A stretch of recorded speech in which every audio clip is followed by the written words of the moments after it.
우리에게 주시는 말씀 함께 보겠습니다.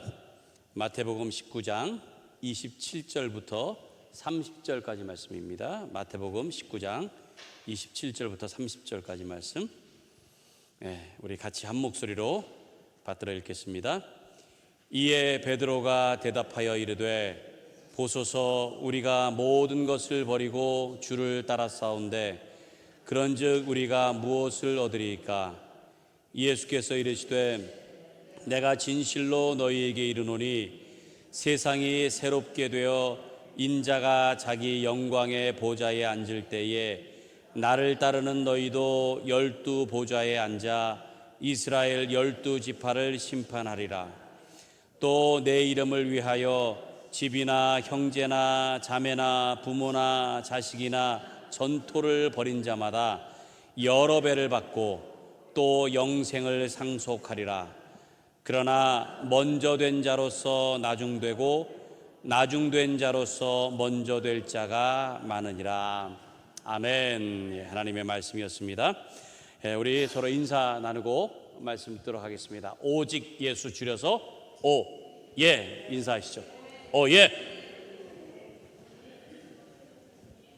오직 예수님밖에 없습니다. 내가 의지할 분은 오직 예수 그리스도 한 분밖에 없는 줄로 믿습니다. 할렐루야. 올해 표입니다. 시작. 오직 너희는 그리스도의 복음에 합당하게 생활하라.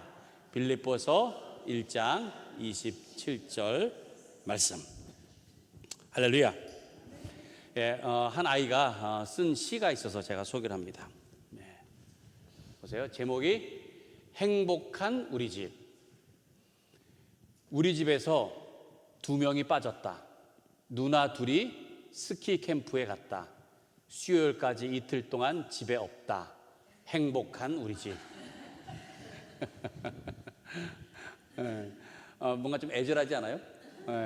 그동안에 그 누나들 때문에 얼마나 시달림을 받았다고 하는 게 요 짧은 시 안에 다 있습니다. 참, 아이고, 누나 없는 이틀이 아주 행복한, 그래서 행복한 우리 집. 누나 둘이 빠져서 이렇게 했는데, 만약에 이 동생이 누나들보다 먼저 태어났다면 어땠을까요? 달랐겠죠. 먼저 태어났다면. 근데 보면은 또 대부분 그래. 대부분 그 남동생들이 이제 자라고 크고 나면은 덩치도 더 커지고요, 힘도 더 세지면은 달라져요. 이게 그렇더라고요, 대부분. 근데 성경에 보면은 첫째보다도 둘째가 더 이렇게 잘 되는 그런 이야기들이 많이 있습니다. 이스마엘하고 이삭이 그렇죠. 그리고 에서와 야곱이 또 그렇습니다. 그리고 요셉의 아들 므낫세하고 에브라임도 뒤바뀌었죠. 또 예수님의 비유 중에서도 보면은 돌아온 탕자를 보면은 큰 아들이 아니고 작은 아들. 그리고 그 예수님 비유 중에서 그런 게 있습니다.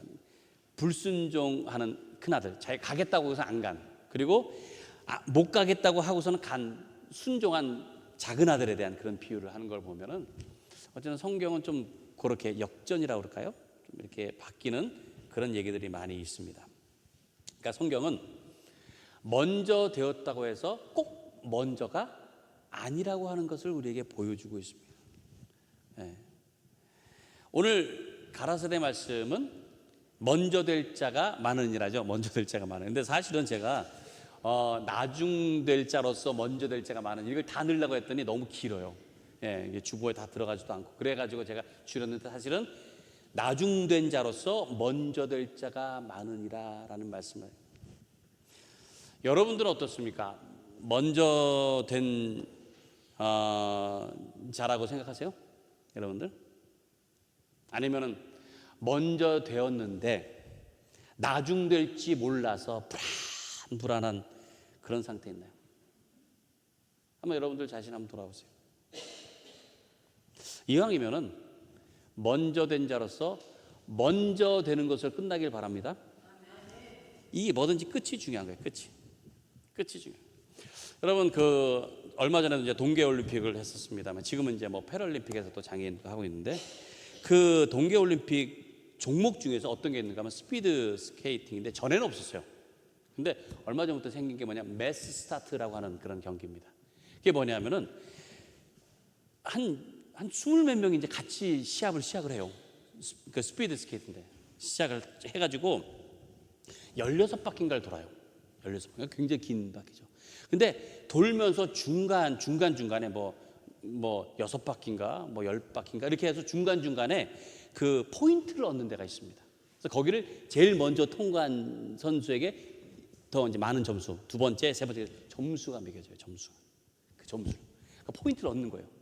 그런데 아무리 중간에 거기서 점수를 많이 얻어도요, 중요한 것은 마지막 순간에 1등으로 들어오지 않으면 아무 소용이 없는 거예요. 왜냐면 마지막 1등으로 들어오는 게 점수가 제일 높은 거예요. 그러니까 아무리 중간에 뭐 열심히 달려가지고 1등으로 통과해서 그 포인트를 얻는다고 해도 마지막 순간에 1등으로 못 들어오면 소용이 없다는 거예요. 어떻게 해서든 중간에는 상관없어요. 그러니까 어떻게 보면 1등 하려면 중간에는 체력을 비축하고 있다가, 그래서 대부분이 그래요. 하고 있다가 마지막 순간에 그냥 스포트를 해가지고 1등으로 들어오는 거예요. 그러면 금메달입니다. 그렇게 하는 거예요. 근데 우리의 신앙의 이 삶이 이런 것 같아요. 중간에 아무리 많은 우리의 신앙의 경험들이 있습니다. 그래서 점수가 마치 높은 것 같은데 마지막 순간에 구원의 문을 통과하지 못하면 의미가 없다는 거예요. 마지막 순간. 그러니까 무슨 하늘에서 신앙 점수를 매겨가지고 너 이때 뭐 몇 년도에 이때 이렇게 점수 있으니까 그거 평균 내가지고 구원받는 게 아니라는 거예요. 그게. 그러니까 여러분들 끝까지 달려갈 길을 다 마치고 믿음을 지키는 그런 여러분들 되시기를 간절히 바랍니다. 자, 오늘 27절 말씀 볼까요? 27절.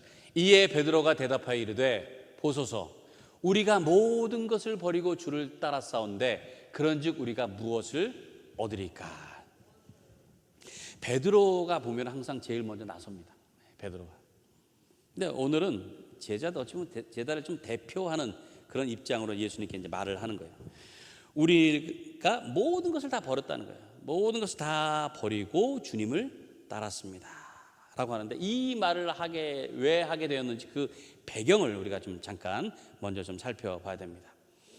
오늘 본문 전에 보면은 한 부자 청년이 예수님을 찾아옵니다. 그리고는 예수님에게 이렇게 얘기를 해요. 내가 어떻게 하여야 영생을 얻을 수 있겠습니까? 라고 물어요. 근데 그때 예수님께서 내가 그 모든 율법을 다 지켰느냐? 라고 말씀하세요. 그러니까 그 청년이 제가 다 지켰습니다. 다 지켰는데 그럼에도 혹시 부족한 게 있습니까? 라고 또 다시 물어요. 그러자 예수님께서 뭐라고 말씀하셨느냐? 내 모든 소유를 팔아서 가난한 사람에게 주어라. 그리하면 하늘에서 보화가 있을 것이다. 그리고 너는 나를 따르라. 이렇게 말씀하셨어요. 근데 그 말을 들은 이 부자 청년이 어떻게 했느냐? 거기서 근심에 쌓인 거예요. 근심해서. 왜? 물질이 너무 많아서 그게 안 되는 거예요. 그래서 근심하는 얼굴로 돌아갔다고 했습니다. 그 모습을 보시고 예수님께서 뭐라고 하셨느냐? 부자가 하나님 나라 들어가는 게 얼마나 어려운지 아느냐? 마치 낙타가 바늘귀를 들어가는 것처럼 어렵다라고 그렇게 말씀하세요. 그러니까 그 말씀을 들은 제자들이 놀라서 뭐라고 또 물었느냐면, 그렇다면 구원받을 수 있는 사람, 하나님 나라에 들어갈 수 있는 사람이 과연 누가 있겠습니까? 그래요. 누가 있겠습니까? 그러면서 이제 베드로가 하는 얘기예요. 베드로가 우리는 부자처럼 저런 게 아니라 모든 소유를 다 버렸다는 거예요. 다 버려. 그리고 주님만 바라보고 우리가 따르지 않았습니까? 그러면 우리에게 주어지는 것은 무엇입니까? 라고 그렇게 묻는 거예요. 자, 베드로의 입장에서는 우리가 알다시피 배도 버렸습니다. 그가 물고기를 잡던 배도 버리고 부모도 버리고 그리고 떠났어요. 성경을 보니까요, 그 베드로의 장인의 병을 고치는 그런 장면도 있어요. 장모의 병을 고치는 장면이 그 이야기가 있습니다. 그걸 보면은 베드로는 이미 결혼을 했어요. 가족이 있습니다. 그렇게 가족이 있는데 그럼에도 불구하고 이 모든 것을 다 뒤로하고 결단을 했다는 거예요. 근데 만약에 아무 보장이 없다면 얼마나 억울하겠어요. 얼마나 분하겠습니까? 근데 여기서 이제 오해하지 말아야 될 것이 이 벌이라는 거예요. 벌이라는 거. 버렸다고 해서 정말 배도 버리고 뭐 가족도 내팽개쳤다는 게 아닙니다. 가족 그렇게 버렸다는 게. 그러니까 그것을 우선으로 삼고 붙잡고 있었던 거를 내려놨다는 거예요. 내려놨. 그리고는 제자로서의 삶에 더 집중하고 거기에 결단을 했다는 거예요. 헌신하기로 결단했다는 거예요. 실제로 가족을 버리는 거 아닙니다. 이거를 잘못 오해해가지고요. 가족도 뭐 직장도 다 팽개치고 하라는 게 아니에요. 근데 진짜로 그런 분들이 있어요. 모르겠어요. 믿음은 순수한다고 볼지 모르지만 조금 이해력이 부족한 것 같아요. 그게 아니에요. 버리라고 해서 그걸 하나님께서 가정을 만드셨잖아요. 직접. 네? 그러니까 하나님은 가정을 사랑하도록 하시는 거지 버리라고 하는 게 아니에요. 가정보다 더 내가 다른 곳에 마음을 더 두라는 얘기지. 두라는 얘기죠. 자, 이처럼 결단을 했어요. 결단하고 하나님의 일을 우선으로 여긴. 근데 이런 사람들이 있습니다. 어떤 분들은 정말로 모든 것을 다 내려놓고 선교지로 가시는 분들도 있어요.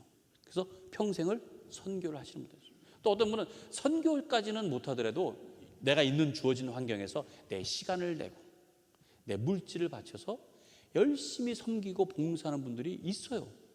그런데 만약에 그런 분들이 아무 인정도 받지 못하고 뭐 아무 그런 게 없다고 한다면 그러면은 이게 얼마나 답답하고 얼마나 서럽겠어요. 구원에 대한 보장이 없다면 얼마나 서럽겠습니까? 물론 어떤 보상을 위한 것은 아니에요. 우리가 수고하는 게. 그렇지만은 거기에 대해서 인정도 못 받고 구원에 대한 것도 확신도 없고 그럴 것 같으면은 굉장히 답답할 것 같아요. 내가 뭐하러 이걸 하나? 그러지 않겠어요? 그러니까 베드로의 말에는 그런 심정이 묻어 있는 겁니다. 베드로에게.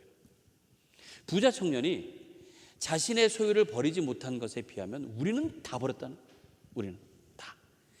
정말로 이것 때문에 생계를 위협받을 수도 있고 가족을 소홀히 여길 수도 있고 어떤 위험이 있을지 모르는 모든 리스크를 다 안고서는 지금 가고 있는데 근데 하나님 나라에 들어가지 못한다?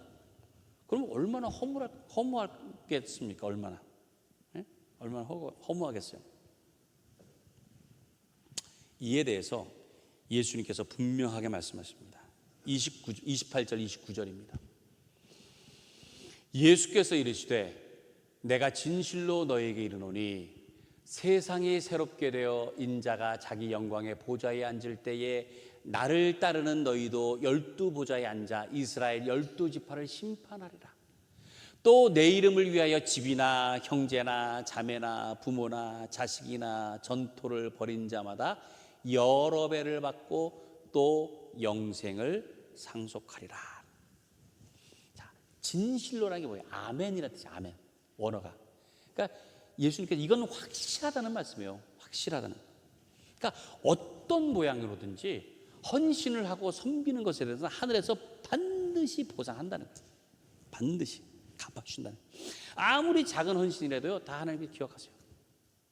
하나님이요, 무정한 분이 아니십니다. 그런데 우리가 알다시피 실제로 이 베드로뿐만이 아니고 다른 제자들의 삶을 한번 보세요. 그들이 이 땅에 사는 동안의 삶이 어땠습니까? 저 말씀대로 여러 배를 받고 그런 게 있었어요? 아니에요. 굉장히 비참하고 암담한 그런 삶을 살았어요. 이 땅에서. 마지막에 고난과 또 다들 대부분이 이제 순교를 했잖아요. 순교. 돌에 맞아 죽기도 하고 목이 잘려서 죽기도 하고 불에 타서 죽기도 하고 창에 찔려서 죽기도 하고 다 복음을 전하다가 다 그렇게 죽었어요. 정말 허무하게 끝난 것 같아요. 그렇게 생각할 수가 있습니다.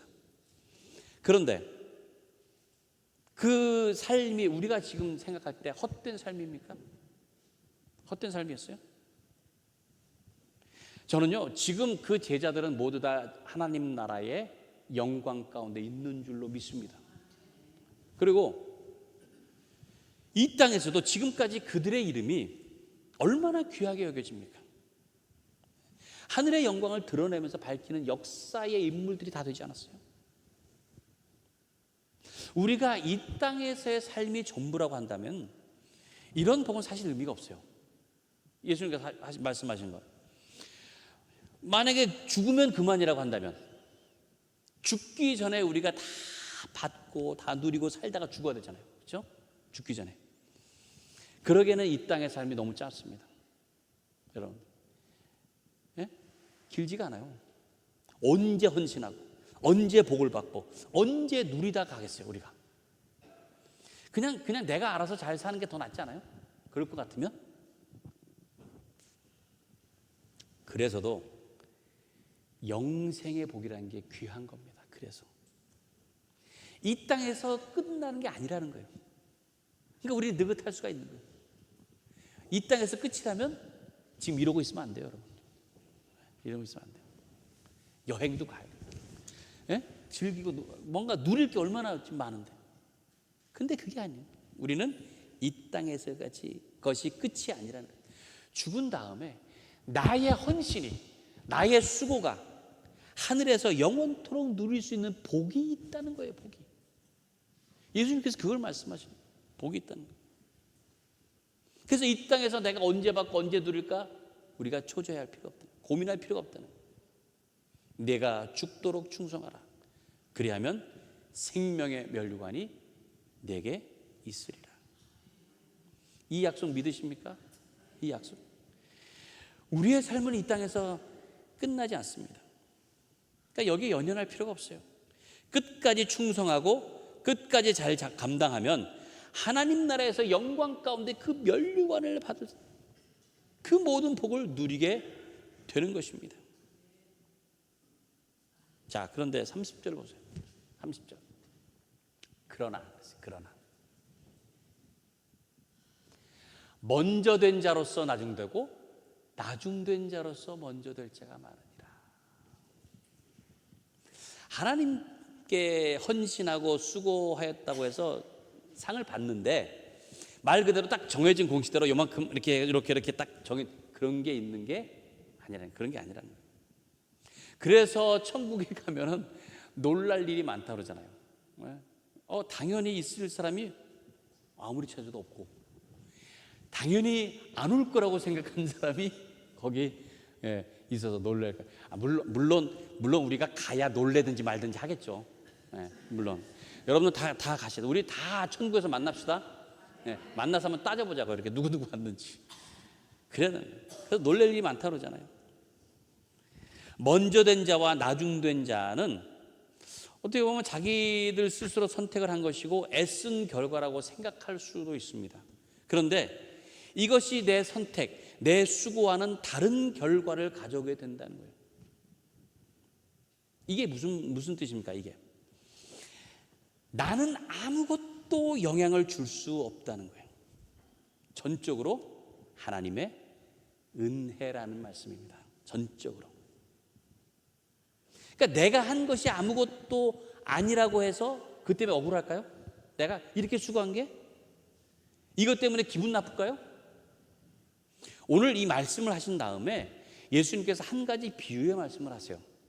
그것이 20장부터 오늘 본문 뒤부터 이어지는 포도원 품꾼의 이야기입니다. 포도원의 주인이 일을 해야 되는데 사람이 부족하니까 밖에 나가서 일꾼들을 불러왔어요. 아침 일찍 온 일꾼도 있고요, 중간에 낮에 온 일꾼도 있고, 해질 무렵에 겨우 와가지고 일한 사람도 있었단 말이에요. 그리고는 이제 모든 일을 다 마친 다음에 그날의 품삯 일당을 주는데, 늦게 온 사람들한테 한 1시간 정도 일했나? 그 사람들한테 하루의 품삯을 주는 거예요. 그리고 중간에 온 사람도 처음에 온 사람도 다 그렇게 똑같이 주었습니다. 그랬더니 먼저 와가지고 받은 이 사람들이 기분이 나쁜 거예요. 그래서 아니 어떻게 우리를 이렇게 대우할 수 있습니까? 어떻게? 그때 그 주인이 뭐라고 얘기하느냐? 내가 너희에게 잘못한 것이 없다. 처음에 약속한 그것을 너희는 받지 않았느냐? 너희가 받은 그거나 가지고 가라라고 이렇게 얘기합니다. 자, 처음에 와가지고 일당을 받고서 일하기로 했을 때 약속만큼 받은 거예요. 뭐 빼먹은 게 아니에요. 받을 만큼 받은 거예요. 받을 만큼 받았어요. 그럼에도 불구하고 그거를 가지고 남하고 비교를 하는 거예요. 비교를 하는 거예요. 근데 일당을 많이 일한 사람이나, 그러니까 먼저 온 사람이나 나중 온 사람이나 똑같이 주는 것이 내 뜻이라고 말씀하셨습니다. 내 뜻. 그러니까 우리는 그 주님의 뜻을 따라 사는 사람들입니다. 네? 그 뜻을 생각하면은 우리가 억울해하거나 불평할 게 아무것도 없어요. 왜? 우린 받을 만큼 받았다는 거예요. 약속한 만큼 받았다는 거예요. 근데 남들하고 비교를 하면서 컴플레인하는 거예요. 내가 수고한 것이 얼마고 저들보다, 내가 얼마나 오랫동안 일했고 저들보다, 내가 얼마나 많은 희생을 했는데 저들보다. 그게 문제라는 거예요. 그게. 여러분들, 이런 것 때문에 받은 게 아닙니다. 우리가 정말 하나님께서 우리를 불러주시고 하나님께서 베풀어 주시고 하나님께서 다 하셨어요. 우리는 정말 하나님의 것을 가지고 지금까지 쓰고 있는 겁니다. 그게 내 것이라고 생각하면 안 돼요. 이게 당연히 이거 내 것 아닙니까? No, 아니에요. 내가 생각했던 것보다 어찌 보면 더 많은 것을 누렸음에도 그것을 알지 못하고 감사하지 못하면 나중된 자가 될 수밖에 없다. 예수님 비유 중에 돌아온 탕자 얘기도 마찬가지예요. 가만히 보면은 큰 아들은 이미 많은 것을 누렸습니다. 이미 그 아버지 집에서 아버지의 모든 것을 다 누렸어요. 근데 작은 아들이 허랑방탕하고 돌아오니까 아버지가 그것을 당연히 내쳐야 되는데 그러지 않고 오히려 잔치를 베풀었죠. 막 그 귀한 송아지를 잡아가지고 막 잔치를 베풀어요. 그러니까는 그것을 보고서는 오히려 자기가 누린 은혜는 다 까먹어버린 거예요. 그래서 어찌 보면 먼저 되었는데 결국 어떻게 됩니까? 나중되는 모습이 되고 말아요. 먼저 되었어요. 먼저 된 자가 나중된 것처럼 그렇게 바보스러운 것이 어디 있겠습니까? 그렇게. 그런데요, 먼저 되었음에도 그 먼저 된 것을 은혜로 여기지 않고 감사하지 못하면 나중되고 만다니까요. 우리에게 베푸신 하나님의 은혜가 얼마나 크고 놀랍습니까? 그것을 먼저 깨달을 수 있어야 되는 거예요. 잊지 말아야 됩니다. 이게 중요한 거예요. 하나님의 은혜를 끝까지 기억하는 겁니다. 그래서 이 하나님의 자녀들은 무소유로 사는 게 아닙니다. 비소유로 사는 거예요. 무슨 말씀인지 알아요? 무소유가 아니고요, 비소유, 안일비자, 비소유로 사는 거예요. 내 것이라고 주신 것들을 감사한 것으로 누리고 언제라도 하나님의 뜻을 위해서 드릴 수 있고, 그래서 내 것이 아니라는 자세로 사는 게, 이게 바로 비소유입니다. 내가 아무것도 안 가지고 사는 게 아니라 내가 가지고 있는 모든 것이 내 것이 아니라고 하는 것, 이런 자세로 사는 거예요. 이게 바로 비소유고요, 이것이 바로 은혜를 따라 사는 것입니다. 베드로를 비롯해서 제자들은 모든 것을 버렸는데 뭐가 문제였느냐? 그것이 자기의 소유를 버렸다고 생각했다는 거예요. 이 내 소유를 버렸다. 근데 예수님께서는 지금 뭐라고 말씀하시냐? 그것은 원래부터 네 소유가 아니다. 근데 그럼에도 불구하고 너희가 그것을 다 내려놓고 결단한 것, 이거를 귀하게 여긴다는 거예요. 이걸 귀하게 여긴다. 은혜를 기억하는 자는 반드시 먼저 된 자가 됩니다. 하나님의 은혜, 하나님의 사랑을 잊지 않는 여러분들 되시길 바랍니다. 그러면 지금까지 가지고 있는 이것을 누릴 때는요, 한없이 감사가 멈출 수밖에 없어요. 그리고 가진 것을 드릴 때도 기쁠 수밖에 없습니다. 예수님이 가라사대 먼저 된 자로서 나중되고 나중된 자로서 먼저 될 자가 많다라고 했습니다. 사랑하는 여러분, 여러분은 모두 먼저 된 자가 되시기를 바랍니다. 하나님의 은혜를 잊지 않는 여러분들 되시기 바라요. 물질에 사로잡혀 사는 게 아니고 물질과는 상관이 없는 하나님의 자녀라고 하는 그 존재만으로 감사와 기쁨이 있는 그런 삶이 되시길 바랍니다. 여러분의 삶은 하나님께서 가장 선한 뜻을 따라 인도하고 계신다는 것을 믿으시기 바랍니다. 끝까지 변함없는 믿음을 가지고 그래서 마지막 순간에 승리하시는 그런 여러분의 삶이 되시기를 주님의 이름으로 간절히 축원합니다. 우리 이 시간 함께 우리 찬양하고 그리고 기도하겠습니다.